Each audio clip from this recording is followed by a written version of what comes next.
Ordinary items in cash flow statement. सबसे पहले understand करेंगे हम एक्स्ट्रा ऑर्डिनरी आइटम्स होती क्या है। सो एक्स्ट्रा ऑर्डिनरी, एक होती है ordinary items which are normal courses of business, एक होता है एक्स्ट्रा ऑर्डिनरी आइटम्स। ये items are incomes and expenses in the statement of P&L। P&L में जितने भी इनकम्स एंड एक्सपेंसेस हैं उनमें उनकी कुछ ट्रांजेक्शन्स को हम एक्स्ट्रा ऑर्डिनरी आइटम्स बोलते हैं। So extraordinary items are accounting terms that refer to unusual or infrequent events. So let's understand this, unusual and infrequent। unusual क्या होता है? जो रेगुलर नहीं है, जो यूजुअल नहीं है, जो नॉर्मली नहीं होता। इनफ्रीक्वेंट है, जो फ्रीक्वेंसी जिनकी बहुत ही रेयर होती है।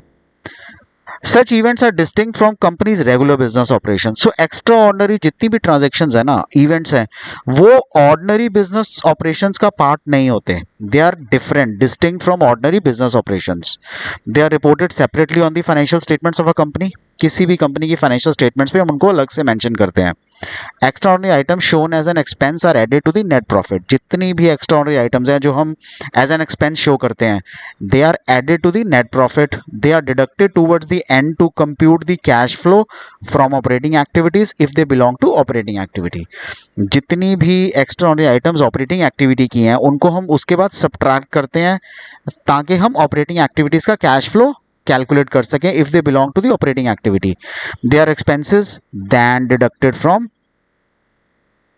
investing activity or financing activity respectively in case they belong to them and added in case of incomes।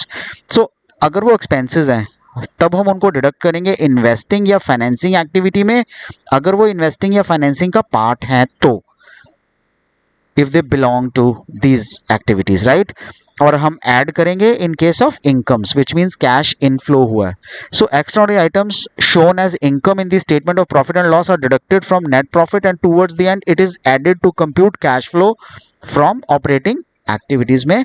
हम पहले हम इसको डिडक्ट करते हैं P&L बनाने के लिए, स्टेटमेंट ऑफ P&L में, right? And it is added to compute the cash flow from operating activities। Examples क्या है एक्स्ट्रा ऑर्डिनरी आइटम्स की? एग्जाम्पल्स क्या है एक्स्ट्रा ऑर्डिनरी आइटम्स की? Operating activity, preliminary expenses, compensation paid to employees under voluntary retirement scheme, ये सब operating का part है, राइट? इन्वेस्टिंग का क्या है? Claims received against damage of fixed assets due to natural disasters. So claim, fixed assets का कुछ भी क्लेम है जो नेचुरल डिजास्टर के कारण हुआ है। नेचुरल डिजास्टर नेचुरल नहीं है, आई मीन फ्रीक्वेंट नहीं है, सो इनफ्रीक्वेंट है। वो हमने फर्स्ट लाइन में यही तो डेफिनेशन पढ़ी है इनकी, they are infrequent unusual, right? So natural disasters usual नहीं है, हर साल नहीं आते, कभी कभी आते हैं, जिसके कारण जो भी क्लेम होगा against damage of fixed assets due to natural disaster वो इन्वेस्टिंग एक्टिविटी का पार्ट होगा क्योंकि वो फिक्स्ड एसेट्स हैं। Financing activity which is payment for buyback of shares. अगर आपने शेयर्स को बायबैक करना है, कंपनी लाइफ टाइम में बहुत ही कम बार शेयर्स को बायबैक करवाती है, सो जो भी उसका बायबैक ऑफ शेयर्स का पार्ट होगा वो फाइनेंसिंग एक्टिविटी होगा। That is not an investing or operating activity, right? That's it on the extraordinary items. Do let me know if you want any other information on this. Take care. Goodbye.